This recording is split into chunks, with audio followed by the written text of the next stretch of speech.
Okay बच्चों, तो अब स्टार्ट कर रहे हैं आज से अपन chapter number 7 integration. Okay, integral, integration,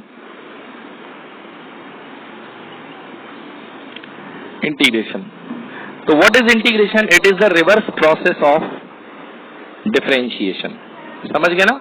it is the reverse process of differentiation. ये डिफरेंशिएशन की जस्ट उल्टा प्रोसेस है, बिल्कुल अपोजिट प्रोसेस। ठीक है। अब थोड़ी सी ऐसी मैं जनरल बात बता देता हूं कि बेटा आपको डिफरेंशिएशन देता क्या था। आपके पास यदि कोई फंक्शन था y, तो उसका डिफरेंशिएशन आपको देता था dy बाई dx। ठीक है ना जी? या आपके पास कोई फंक्शन था fx, तो इसका डिफरेंशिएट करने पर आपको मिल जाता था f डैश x। चलिए तो बात कर लेते हैं यहीं से कि अगर आपके पास कोई सिंपल फंक्शन है fx और आप यदि इस पे इंजेक्शन लगाते थे dy बाई dx का, तो आपके पास जो नया फंक्शन आता था वो क्या होता था? f dash x। अब वापस आपको आना है यहां से यहां, तो इस बार आपको इसका एंटी इंजेक्शन लगाना पड़ेगा। वो एंटी इंजेक्शन कहलाएगा एंटी डेरिवेटिव। क्या कहलाएगा? Anti derivative. तो ये जो इंजेक्शन था इसका नाम था डेरिवेटिव। अभी कोई आपसे बोले कि इसका डेरिवेटिव, फर्स्ट डेरिवेटिव निकालो, तो फर्स्ट डेरिवेटिव का मतलब क्या? उसका एक बार डिफरेंशिएट करो। मैं बोलूंगा सेकेंड डेरिवेटिव निकालो, तो 2 बार डिफरेंशिएशन करो। अब मैं बोलूंगा इसका फर्स्ट एंटी डेरिवेटिव निकालो, एंटी लगा दिया ना, एंटी मतलब उल्टा, तो फिर आप डिफरेंशिएशन नहीं करोगे, फिर आप क्या करोगे? इंटीग्रेशन। समझ गए जी बच्चे लोग?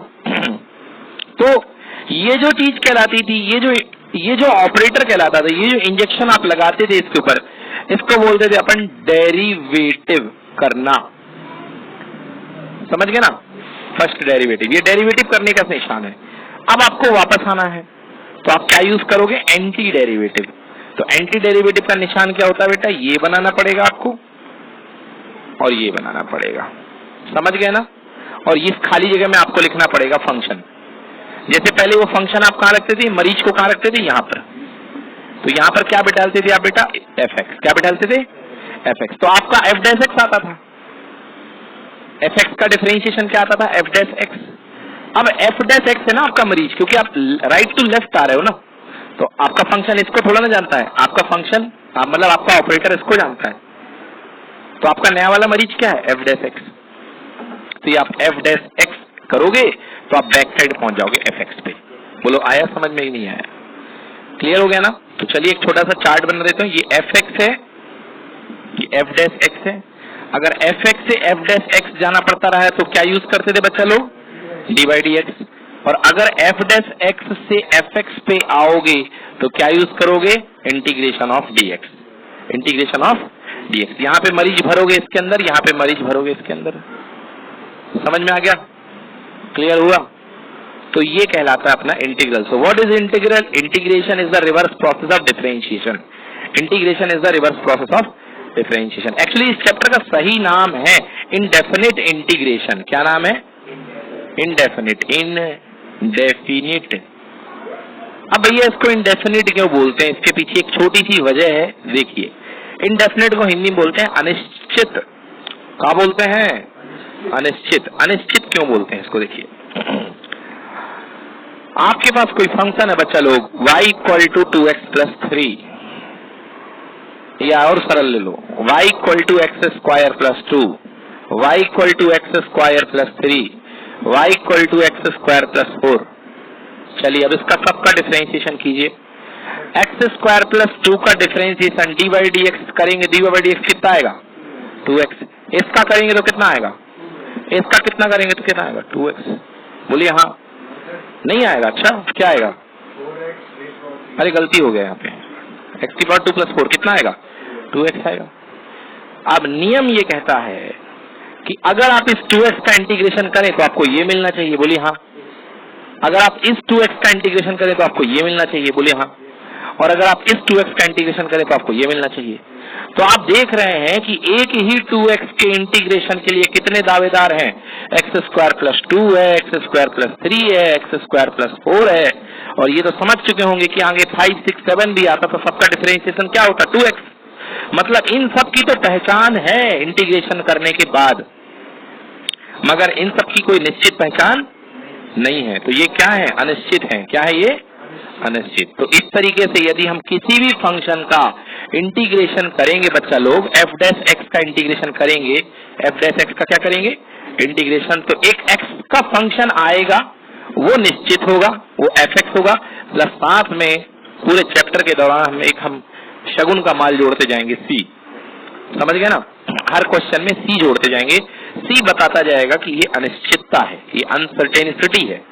समझ गए ना? इंडेफिनिटी है यहाँ पे कि पता नहीं हमें क्या होगा, होगा कोई constant. So c is called constant, arbitrary constant. आया ना समझ में?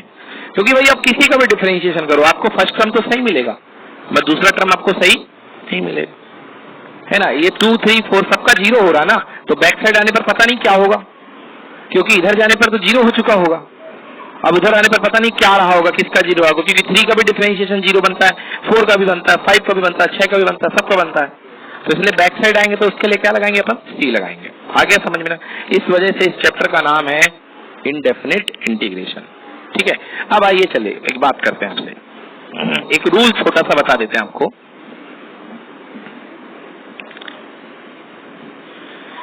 एक रूल ये है बच्चों कि अगर आप डिफरेंशिएट कर रहे हैं, आपके पास कोई है F x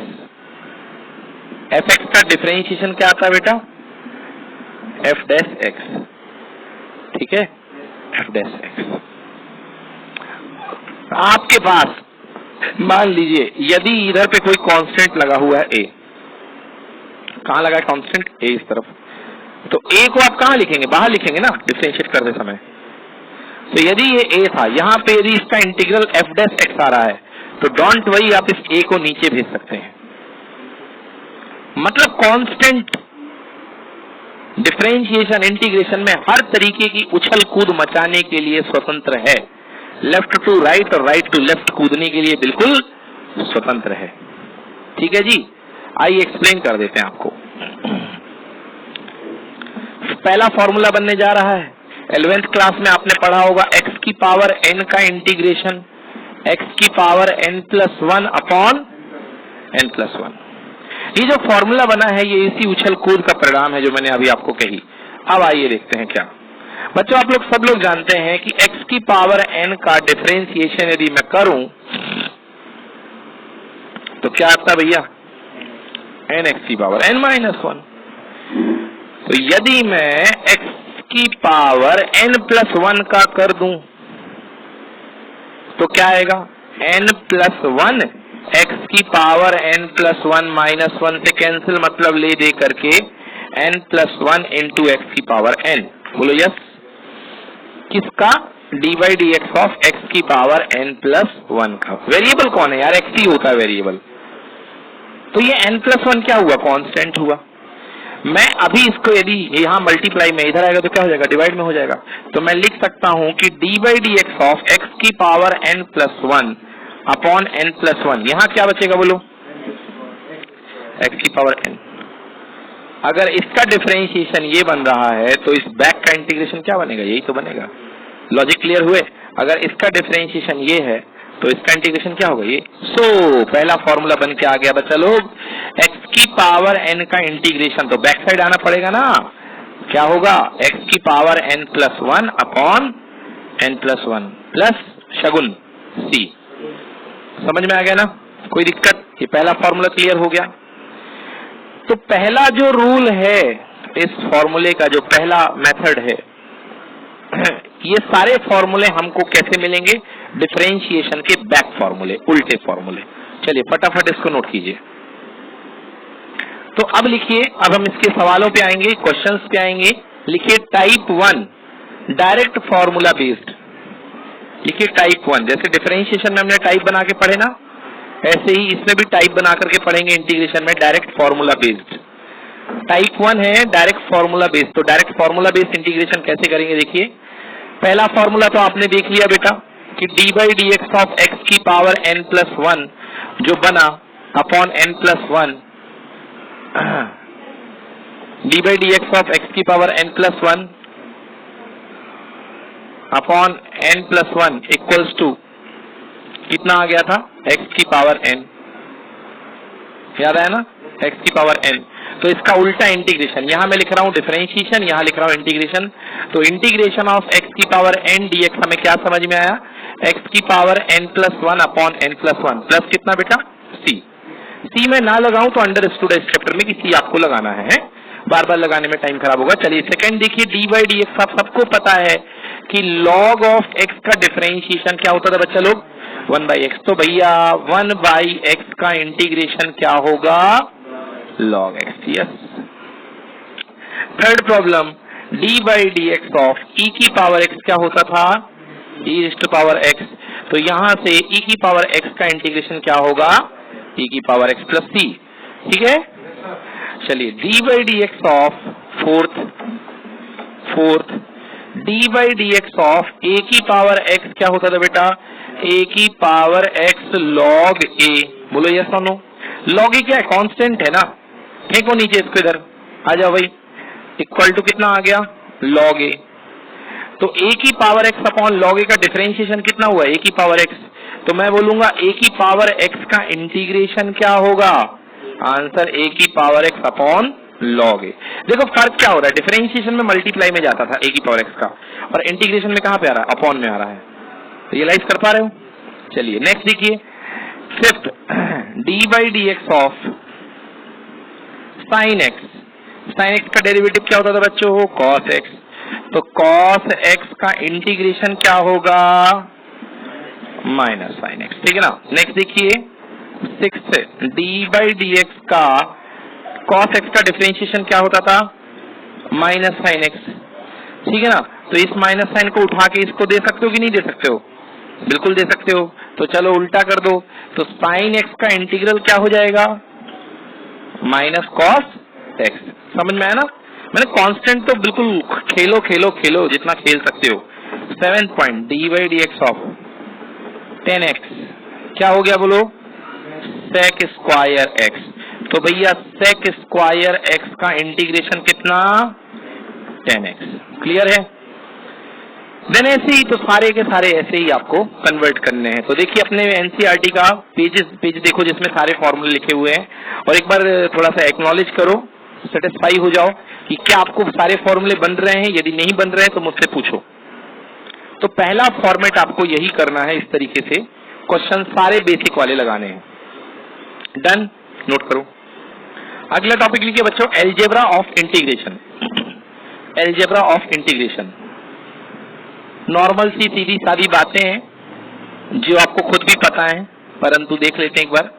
algebra of integration तो क्या कहता है एलजेब्रा ऑफ इंटीग्रेशन, आपके पास अगर दो फंक्शन है, एक फंक्शन है एफ एक्स, एक फंक्शन है जी एक्स, बीच में प्लस है या माइनस है। देखो बोर्ड की तरफ, अगर आपको इंटीग्रेशन करना है बेटा, एक फंक्शन का दूसरे फंक्शन के साथ एडिशन है या सब्ट्रैक्शन है, नॉर्मली दोनों को अलग अलग कर लो। एफ एक्स का इंटीग्रेशन प्लस माइनस जी एक्स का इंटीग्रेशन। समझ में आया। एफ एक्स का इंटीग्रेशन प्लस या माइनस, प्लस लगा है तो प्लस यूज करो, माइनस लगा तो माइनस यूज करो, इसका इंटीग्रेशन। समझ में आ गया, ये हो गया। दूसरा फॉर्म क्या बनता है बेटा, मल्टीप्लाई नहीं बताऊंगा अभी क्योंकि मल्टीप्लाई आगे आएगा, है ना। इसमें एडिशन सब्ट्रैक्शन डिवीजन का कोई रोल नहीं है। नेक्स्ट, अगर आपके साथ कांस्टेंट मल्टीप्लाई हो फंक्शन के साथ, कांस्टेंट मल्टीप्लाई हो फंक्शन के साथ, तो क्या करो बच्चों, कांस्टेंट को बाहर ले लो, केवल एफ एक्स का डीएक्स कर दो। ठीक है ना। थर्ड पॉइंट, एक बहुत कॉमन चीज है, यूज होता है वन का इंटीग्रेशन यानी डीएक्स। वन का इंटीग्रेशन, वन का डीएक्स, या डायरेक्टली इसको डीएक्स ही बोल दो क्योंकि डीएक्स बन जाए डीएक्स। तो डायरेक्टली आंसर क्या लिखते हैं इसका, एक्स। कैसे आता है ये समझ लो बेटा। वन को क्या लिख सकते हैं अपन, एक्स की पावर 0। वन को क्या लिख सकते हैं, एक्स की पावर 0 का इंटीग्रेशन। अभी मैंने फॉर्मूला बताया आपको जस्ट नाउ, एक्स की पावर एन का इंटीग्रेशन अभी बोला मैंने, एक्स की power n plus 1 upon n plus 1। तो चलो भाई आंसर एक्स की पावर n की जगह क्या बैठा है, 0। तो ऊपर भी 0 प्लस 1 बोलेगा और नीचे भी क्या बोलेगा, 0 प्लस 1। तो एक्स की पावर 1 अपॉन 1, तो 1 नीचे लिखने का कोई मतलब ही ना। आंसर कितना आ गया बेटा, एक्स आ गया। तो डायरेक्टली कहीं पर भी अब डीएक्स दिखे सीधे एक्स लिख देना है। चलो ठीक है ना। तो ये हो गया पहला फॉर्मेट कंप्लीट अपना। तो पहले फॉर्मेट के क्वेश्चन हमको डायरेक्टली करने हैं, किसे करने हैं अपन को, सिंपल फॉर्मूले से, है ना। सिंपल फॉर्मूले से अपन को करने हैं क्वेश्चन।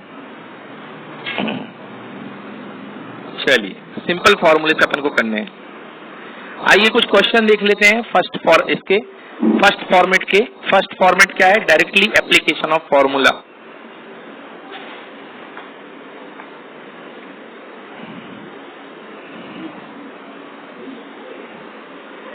चलिए, इजी क्वेश्चन तो बच्चों आप लोगों से बहुत आराम से बन जाएंगे, देखते ही बन जाएंगे, क्योंकि फॉर्मूले आपके सामने है, आपको इनको लगाने में कोई दिक्कत नहीं होने वाली है। हम थोड़े से डिफिकल्ट टाइप के क्वेश्चन देखते हैं कैसे करेंगे। चलिए, मान लीजिए आपके पास क्वेश्चन आ गया integration I is equals to हमारे पास आ गया 10 स्क्वायर एक्स डीएक्स या 3 10 स्क्वायर एक्स डीएक्स। लियो भाई, ये आ गया question. Integration I is equal to 3 10 square x dx. Sir ने 10 स्क्वायर का तो कोई फॉर्मूला नहीं बताया है, तो क्या करेंगे? देखिए जी, 3 बाहर कर लिया और 10 स्क्वायर एक्स को अंदर रहें दो। बोलो यस और नो। 10th क्लास की ट्रिग्नोमेट्री में फॉर्मूला आपने पढ़ा था sec square x equal to 1 plus 10 square x. बोलो यस और नो। सो 10 स्क्वायर एक्स को रोक लो तो फॉर्मूला बन जाएगा 10 स्क्वायर एक्स का।